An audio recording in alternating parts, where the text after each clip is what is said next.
Okay, so I will talk about Trigoniids, and why will I talk about Trigoniids? Well, the new treatise is coming up. The Bible treatise, the first edition of the Bibles was done in the late 1960s.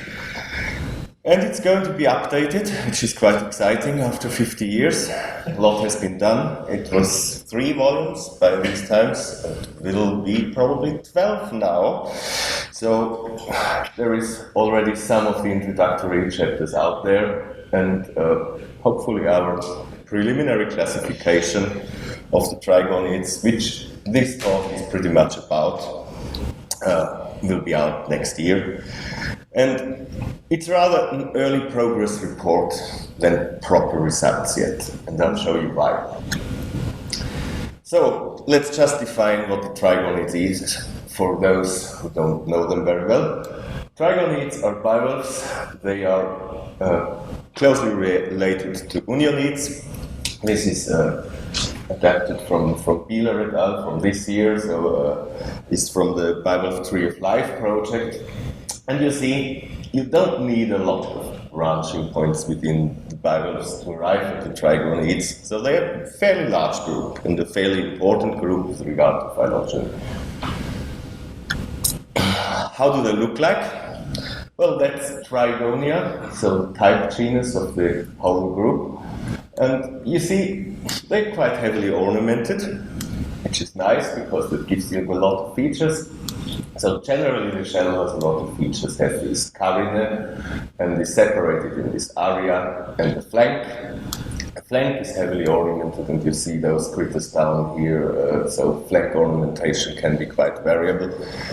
And you see the hinge.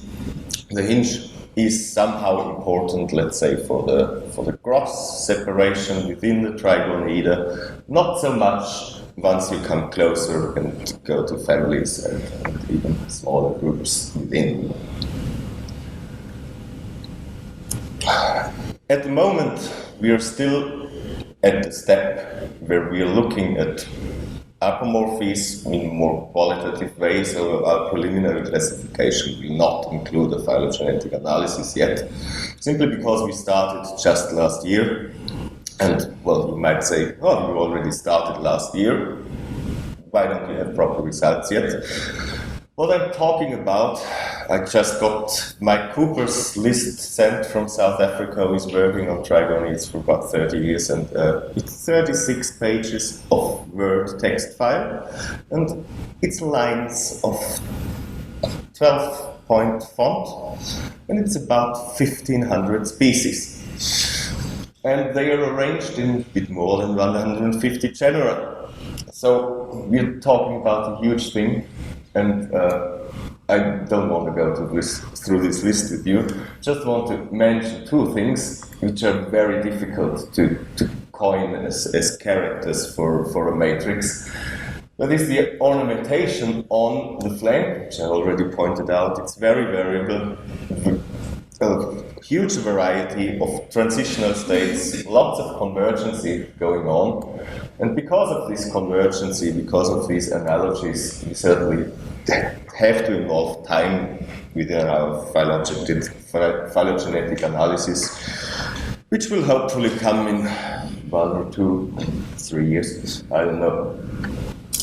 So the Trigoniids, Trigoniida, start in the Paleozoic. They're a fairly small group by that time. They have a huge boost in the Mesozoic, so of these 150-something genera I'm talking about, the majority of them is Mesozoic. There's 2 genera occurring in the Cainozoic. One is already extinct, only occurred in the Eocene, and there is Neotrigonia still living around Australia, with about 6 or 7 species probably. So they are clearly a Mesozoic group, so you can't do a lot with the molecular phylogeny, so you have to rely on shell characters exclusively. To go a little bit into more detail, so I don't want to talk about these Paleozoic groups today because I'm not very well aware of them. I've never worked on them properly. my talk will basically start at Myophoridae, and what I should introduce here as well is you see these exclamation marks, and these exclamation marks signalize paraphyletic groups. It's a concept that has been brought up by Joe Carter and others. Joe Carter is leading the new treatise for the bivalves, and well, he has brought up this concept. It's probably close to publication, and it's just because bivalves are very large group. It's to make sure that you can kind of conserve names that are out there for a long while. I will not go into detail of that. So the Myophoridae, you can split them further up, and that's mainly a Triassic story. So the Myophoridae are almost globally distributed in the Triassic. And if you split them further up, you find a whole lot of families, and you can already see that they have quite distant morphologies. I don't want to go into detail here as well. I want to make a step further. Well, I should probably make a quick step back, because what you see in here is that the Myophoridae are most likely, I think it's quite well confirmed now, paraphyletic also with regard to the Unioniida. So with regard to the freshwater bivalves, which are around for quite a while, and also quite a species group, so that makes the Trigoniida even more important with regard to phylogeny. But if you go on with the Trigoniida, so that's most of the Jurassic and Cretaceous story, you see there is a plethora of different morphologies appearing, and I've only gone down to a certain level. I could split that up further. I could split it up so far that you don't see any specimens any longer on this slide. So it's a tremendous task, it's a tremendous variety, and obviously we don't always agree on genera. That's one of the examples I've picked out. That's these two are different genetic stages of the type species of Myophorella. One of the genera, you can see the size here, and that's a species that is called Steinmanella. Myophorella comes originally from France, the type material. This is also material from France. And Steinmanella, this critter comes, in this case, from South America. And it's not just two different genera, but there is quite a few people who think they should be put into two different families. I can't do that. I don't see the difference. So quite often, even with the few Trigoniid workers that we are at the moment, we have problems to define what is a genus, and obviously our phylogenies will look quite different then as well. So that's problems we have to overcome, and hopefully we can do that with a proper phylogenetic analysis.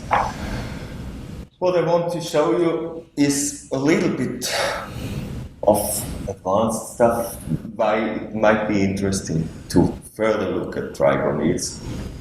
If you look, for example, at the Triassic, at some of the groups in the Triassic, so the Myophorids, they are globally distributed, but quite a few groups that become important later on, they originate from around the Pacific.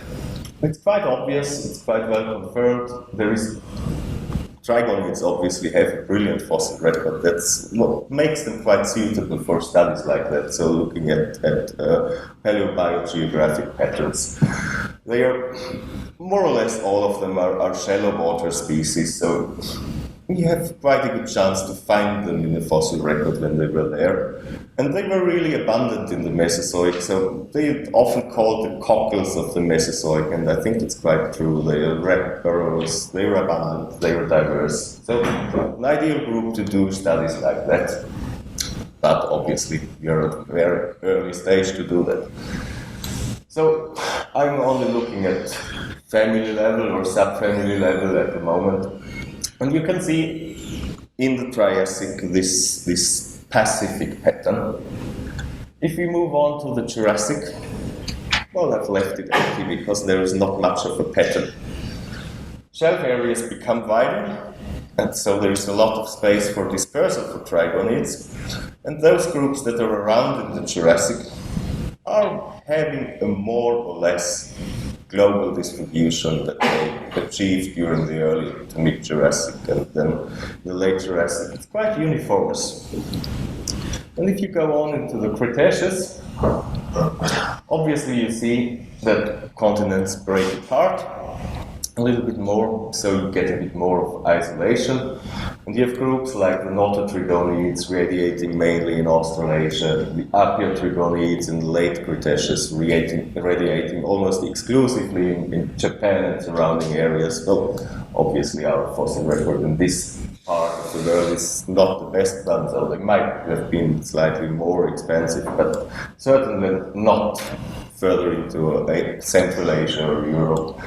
In Central Asia, instead, you have radiation in the Quadratotrigoniids. You have lots of different radiations, different groups radiating in southern Gondwana continents.